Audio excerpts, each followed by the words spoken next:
कि ईडब्ल्यूएस का 10% रिजर्वेशन क्यों दिया गया, और मायावती उसको समर्थन करती हैं। लेकिन आज तो सब बोल रहे हैं क्योंकि चंद्रशेखर यहाँ उस मुद्दे को उठा रहा है, ठीक है। लेकिन जब मायावती समर्थन कर रही थी तो ये समाज क्यों सो रहा था? किसी ने क्यों नहीं बोला मायावती के खिलाफ? क्या मायावती के अंधभक्त बन गए थे? मैं फिर यही कह रहा हूँ कि आज भी चंद्रशेखर ने अपने उसमें इंदिरा गांधी आईजी स्टेडियम के प्रोग्राम में बोला है कि अगर हमारी पहली पार्टी ने ईडब्ल्यूएस का समर्थन नहीं किया होता तो उनकी हिम्मत नहीं होती सुप्रीम कोर्ट की आज वो हमारे इसके खिलाफ कुछ एक्शन लेते। साथियों, जय भीम, जय भारत, जय संविधान। मैं कॉन्स्टिट्यूशन चैनल से गौतम रत्ना, और आज हमारे स्टूडियो में बहुजन एक्टिविस्ट डॉक्टर जेके गौतम साहब आए हुए हैं। तो बहुजन से जुड़े मुद्दे और देश के जुड़े मुद्दे, खास तौर से राजनीतिक मुद्दों पर बात करेंगे डॉक्टर जेके गौतम साहब से। सर, बहुत बहुत स्वागत है आपका हमारे स्टूडियो में। आप बड़ा कीमती टाइम निकाल के क्लिनिक तक छोड़ करके आप समाज के लिए टाइम देते हैं। ज्योतिबा फूले क्या कह रहे हैं? कलम की बात कर रहे हैं, एजुकेशन की बात कर रहे हैं। बाबा साहब आगे, बाबा साहब ने कलम पकड़ाई कि नहीं, कलम पकड़ो, कल अगर शिक्षा लोगे आगे बढ़ोगे। पहले ही नारा उनका, पहले ही शिक्षित बनो, संगठित रहो, संघर्ष करो। 3 नारे। अब 3 नारे जिसने भी अपनाए, चाहे वो ये नहीं है, वो नारे सबके लिए थे, नारे सबके लिए थे, लेकिन मेनली नारा वो हमारे लिए था, गुलामों के लिए। हाँ। जो बाबा साहब ने वो जंजीरें तोड़ी, तो जो नारा था शिक्षित बनो का, वो किसने लिए अपनाया? जाटव ने, मीना ने, जाटव और मीना ने बल्क में नारा अपना। और जो नारा उसके बदले में बहुत सारे खमियाजा भी भुगतने पड़े हैं, हत्याएं हुई हैं बहुत लोगों की। जब उसने जब नारा अपनाया, जब वो कलम पकड़ी तो स्वाभिमान आ गया। जब कलम पकड़ेगा तो स्वाभिमान आता है, दिमाग उसका डेवलप होता है। वो फिर पेरिया की बात करने लगा, वो संविधान की बात करने लगा, वो अपने न्याय की बात कर, जब अपने न्याय की बात करने लगा तो उस पर हमले होने लगे। इस भारत देश में जितनी एट्रोसिटी की घटनाएं पासी के साथ हुई हैं, मीना के साथ हुई हैं, जाटव के साथ हुई हैं, इनमें से किसी जाति के साथ हुई क्या? नहीं। क्यों नहीं हुई? क्यों? ये उसी पायदान पे रहा, उसी निचले पायदान पे रहा। उन्हें पता है, सहने की आदत भी पड़ गई, सहने की आदत पड़ गई उसको। आजादी का कहीं कॉन्सेप्ट बिल्कुल नहीं समझ आया। कितने कैडर, कितने, जब से बाबा साहब गए, बाबा साहब कैडर दे के गए, और जाटव समुदाय, मीना समुदाय, पासी समुदाय समाजों को कैडर देता रहा। और उस कैडर में कहीं भी उसने लाइन नहीं खींची कि इसमें वाल्मीकि नहीं आएगा, इसमें मूसर जाति नहीं आएगी, इसमें धातुक नहीं आएगा, उसमें ओबीसी नहीं आएगा। उन्होंने कैडर सबके लिए दिया, लेकिन जिस कैडर की तुमने कभी भी रेस्पेक्ट नहीं की, उस कैडर को नहीं समझा। आप रिजर्वेशन के दायरे में कहां से आओगे? रिजर्वेशन के दायरे में तो ब्राह्मण भी आ गया, क्योंकि उसने कैडर की वैल्यू समझी। उसने वो 3 मंत्र जो बाबा साहब देके गए एजुकेशन के, वो ब्राह्मण ने मजबूती से अपनाया है। अच्छा सर, इसको किस तरह से देखते हैं? चंद्रशेखर भी उसको बड़ा उठा रहे हैं, जो कि हमारे जाटव जाति से मायावती जी आती हैं, और आज आप लोग सब बोल रहे हैं कि ईडब्ल्यूएस का 10% रिजर्वेशन क्यों दिया गया, और मायावती उसको समर्थन करती हैं। लेकिन आज तो सब बोल रहे हैं क्योंकि चंद्रशेखर यहाँ उस मुद्दे को उठा रहा है, ठीक है। लेकिन जब मायावती समर्थन कर रही थी तो ये समाज क्यों सो रहा था? किसी ने क्यों नहीं बोला मायावती के खिलाफ?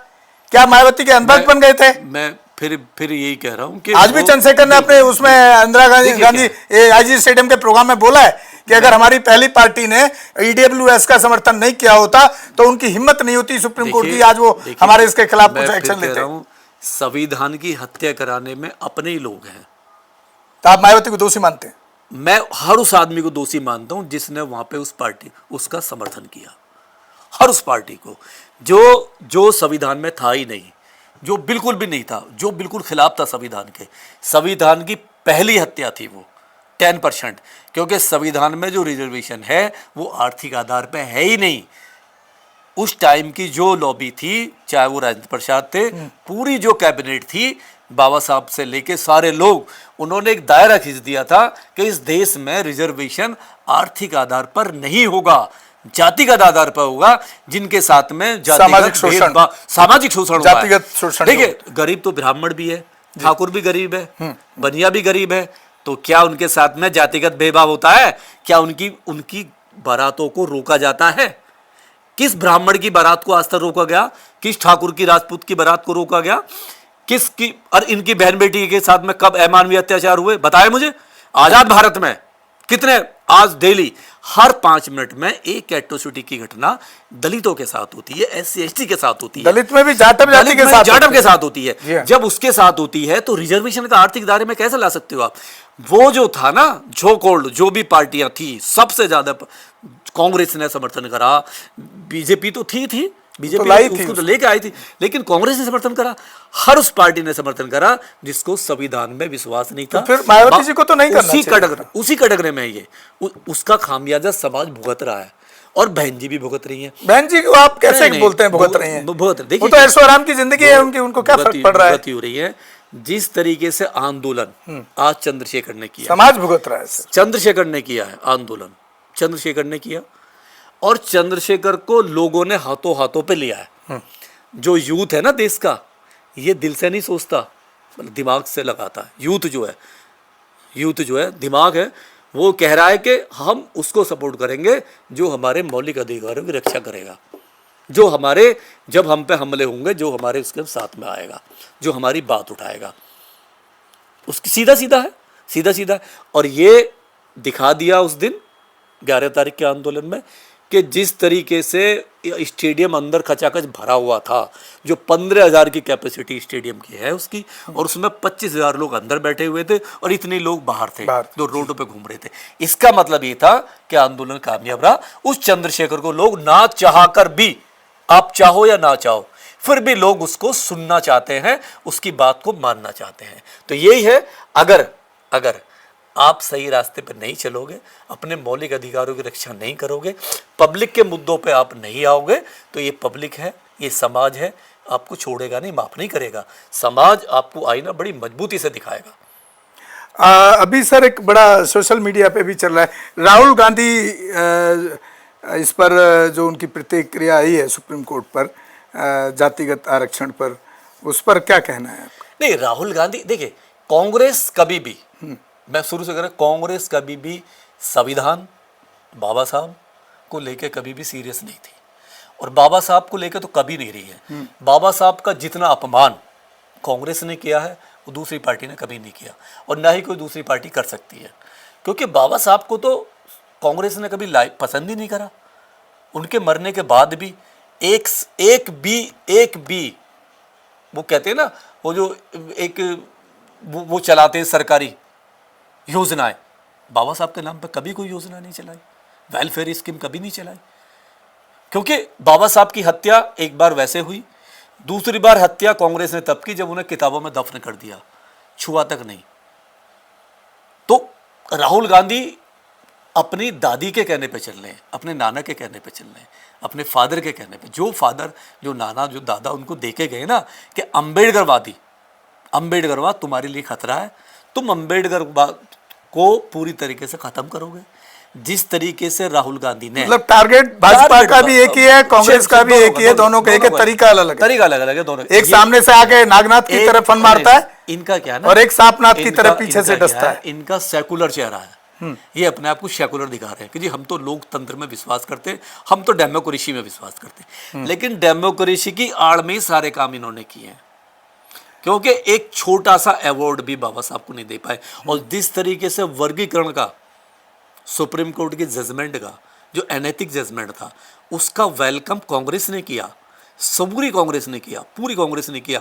और तेलंगाना में जिस तरीके से ढोल नगाड़े वहाँ के मुख्यमंत्री ने बजाए और कहा कि हम इसे लागू करेंगे, तो इसका क्या मतलब है? यानी इलेक्शन के टाइम पे जो आपने संविधान लेके पढ़ा नहीं होगा, मैं गारंटी कह रहा हूँ इस राहुल गांधी ने कभी भी संविधान को अंदर से पढ़ा नहीं होगा, क्योंकि इतना सा संविधान नहीं है, वो 11 किलो का संविधान है, वो इसकी औकात नहीं है पढ़ने की संविधान को। तो जिस तरीके से बाबा साहब का नाम लेके, संविधान का नाम लेके इसने समाज को बेवकूफ बनाया, और देखो हमारा समाज को ज्यादा। तो सर यहाँ पर एक सवाल ये भी तो होता है ना, मायावती तो ये कह रही थी कि भाजपा कोई संविधान खत्म नहीं कर रही, तो मायावती जी को, बेसपा को किसने रोका था कि वो संविधान को मुद्दा बनाते? कहाँ बनाया? बीएसपी की परेशानी ये रही है कि बीएसपी ने राजनीति को कभी भी सीरियस नहीं लिया है पिछले 10 साल के बाद में। जिस तरीके से सीरियस लेते हैं ना राजनीति को, जिस तरीके से लेते हैं सीरियस में कि हमने कब क्या बोलना है, वो तो जीत के बाद भी उनके जो जितने भी वो है स्टेटमेंट सारे हुए हैं कि नहीं? मैं केवल 10 साल की बात कर रहा हूँ। 10 संविधान खत्म नहीं कर रही थी जीतने के, ये कम आंकड़ा जो आया जीतने का 10 साल में जिस तरीके से पब्लिक का मूड कहाँ है, समाज क्या चाहता है, कार्यकर्ता क्या चाहते हैं, उससे कोई मतलब नहीं है। जिस तरीके से बीएसपी पार्टी ने जिस तरीके से राजनीति को देखा है, उसका खामियाजा समाज को भी, पार्टी को भी, कार्यकर्ताओं को भी और खुद उनको भी भुगतना पड़ रहा है। ये तो मायावती पे ब्लेम कर रहे हैं सर आप। ब्लेम मतलब इसका मतलब यही हुआ जो सुप्रीमो ने कह दिया उसी पर वो चलते हैं। मैं ब्लेम नहीं कर रहा, मैं एक राजनीति की बात कर रहा हूँ। राजनीति एक समय की राजनीति होती है, टाइमिंग की राजनीति है। जब देखिए 5 साल में एक बार इलेक्शन का टाइम आता है, जितना आपने यूज कर लिया उस टाइम को, 1 महीने का 2 महीने का टाइम को, वो विनर होता है। अगर आप उसको यूज नहीं कर पाए उस टाइम को, क्रीमी जो टाइम होता है इलेक्शन वाला, तो आप बेकार हो, फिर राजनीति किसी काम की नहीं है आपकी, फिर क्या करोगे आप राजनीति। और कैडर आपके पास है नहीं, कैडर आपने खत्म कर दिया, कैडर आपने बंद कर दिया। तो ये सारी चीजें हैं, राजनीति को सीरियस लेना चाहिए। ठीक है सर, इस चर्चा को यहीं विराम देंगे। साथियों, आपने भी सुना डॉक्टर जे.के. गौतम साहब को बहुत बेबाकी से अपनी बात रखते हैं और कई बार तो ऐसे शब्दों का इस्तेमाल भी करते हैं कि मैं तो उनकी जान के लिए भी डरता हूँ, क्योंकि इस तरह की भाषा इस्तेमाल करने से कई बार जो मनुवादी लोग हैं वो हमारे जैसे लोगों पर अटैक भी करते हैं, और मेरे पे तो फिजिकल अटैक हो चुका है इससे पहले। तो आप कोई और ख़ास तौर से कोई एट्रोसिटी पूरे देश में किसी के साथ भी हो तो आप प्लीज़ हमारे चैनल को ज़रूर बताएं, और हम उस पर भी कोशिश करते हैं कि वहाँ के अधिकारियों से बात करके उस पर जस्टिस संवैधानिक धारा के अंदर केस दर्ज होना चाहिए और न्याय मिलना चाहिए। जय भीम, जय भारत, जय संविधान। हमारे चैनल लाइक, शेयर, सब्सक्राइब देखना मत भूलिएगा। जय भीम, जय भारत, जय संविधान। नमो बुद्धाय। धन्यवाद। चैनल आर्थिक समस्या से गुजर रहा है। अगर आप बहुजन समाज में बाबा साहेब अम्बेडकर और तथागत बुद्ध की विचारधारा को अधिक से अधिक लोगों तक पहुंचाना चाहते हैं तो हमें आर्थिक सहयोग प्रदान करें, ताकि हम अपने चैनल के माध्यम से देश विदेश में समता, बंधुता, एकता और संवैधानिक अधिकारों को ज्यादा से ज्यादा लोगों तक पहुंचा सकें। आप अपनी सहायता राशि नीचे लिखे खाते में जमा करा सकते हैं। खाता धारक गौतम रत्न, खाता संख्या 316957686551, IFSC कोड SBIN 0060336, बैंक भारतीय स्टेट बैंक। आप हमारे बैंक खाते का विवरण स्क्रीन पर भी देख सकते हैं।